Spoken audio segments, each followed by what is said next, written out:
பிரியமானவர்களே, இயேசு கிறிஸ்துவின் இணையற்ற நாமத்தில் உங்களை வாழ்த்துகிறேன்.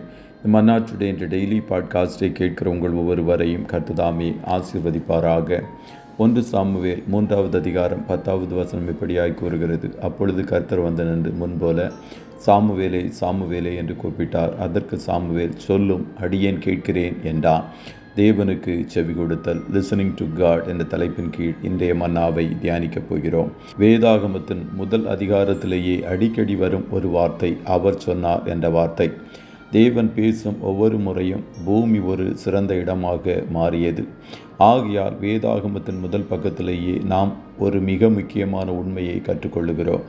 தேவன் நம்மிடம் ஒவ்வொரு நாளும் சொல்வதை நாம் கேட்க வேண்டும். ஆதியாகமம் முதல் அதிகாரத்தின்படி தேவன் ஒவ்வொரு நாளும் நம்மிடம் பேச விரும்புகிறார் என்பதை நாம் அறிந்து கொள்ள வேண்டும். தேவன் ஒவ்வொரு நாளும் நமக்கு சொல்வதற்கு நாம் கீழ்ப்படிந்தால் நாம் பயனுள்ள கிறிஸ்தவர்களாக மாற்றப்படுவோம். ஆண்டவர் சொன்னார், என் ஆடுகள் என் சத்தத்தை அறியும் என்பதாக. ஆடு மேய்ப்பவர்களின் சத்தத்தை ஆடுகள் எவ்வளவு தொலைவில் இருந்தாலும் சரியாக கண்டுபிடித்துவிடும். அதுபோலத்தான் நாம் நம்முடைய எஜமானுடைய சத்தத்தை கேட்கிறவர்களாக காணப்பட வேண்டும்.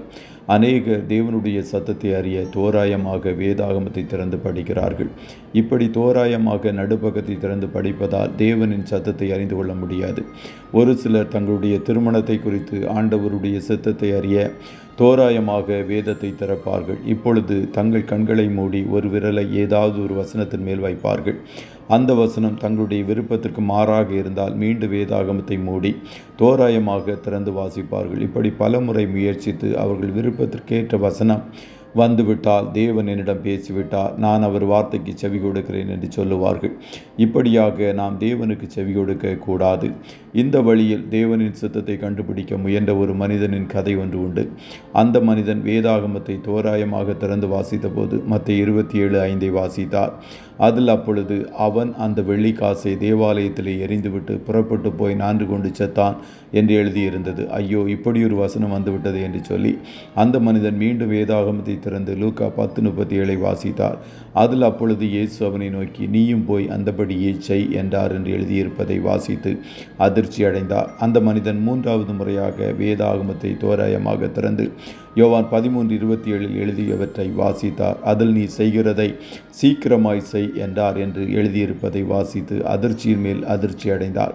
இந்த வழியில் நாம் தேவனுக்கு செவி கொடுக்கவும் அவருடைய சித்தத்தை கண்டுபிடிக்க முயற்சிப்பதும் மிகவும் தவறு என்று சொல்லுவதை பார்க்கலாம் முட்டாள்தனமானது.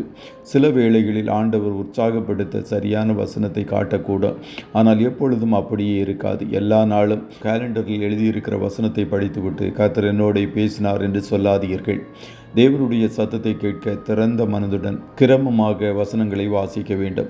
ஒவ்வொரு நாளும் வாசிக்க வேண்டும். ஒவ்வொரு நாளும் தேவனுடைய சத்தத்தை கேட்டு அதற்கு செவி சாய்க்கிறவர்களாக நாம் காணப்பட வேண்டும். தேவ ஜனங்களை, நீங்கள் எப்போதும் வளர்த்து கொள்ளக்கூடிய மிக முக்கியமான ஒரு பழக்கம் தேவனுடைய சத்தத்திற்கு செவி கொடுப்பது என்பதை ஒரு நாளும் மறந்து விடாதிருங்கள்.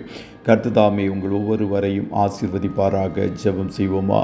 நல்ல தகப்பனே, உம்மை நன்றியோடு துதிக்கிறோம். இந்த மன்னா டுடே டெய்லி பாட்காஸ்டை கேட்கிற உம்முடைய பிள்ளைகள் ஒவ்வொருவரையும் கர்த்தர் ஆசீர்வதிப்பீராக. அப்பா, நீர் பேசுகிற தேவன். உம்முடைய பிள்ளைகளாகிய நாங்கள் உம்முடைய சத்தத்தை அறிந்து உமக்கு செவி கொடுக்கிறவர்களாய் காணப்பட கர்த்தர் உதவி செய்வீராக. என் நாடுகள் என் சத்தத்தை அறியும் என்று எங்களை குறித்து சொன்னீரே. நாங்கள் உம்முடைய சத்தத்தை அறிந்து உம்மை அனுதினமும் பின்பற்ற கிருபை தருவீராக. உம்முடைய சத்தத்தை கேட்பது மாத்திரமல்ல, அதற்கு நாங்கள் செவி கொடுக்கவும் கர்த்தருக்கு உதவி செய்யும்.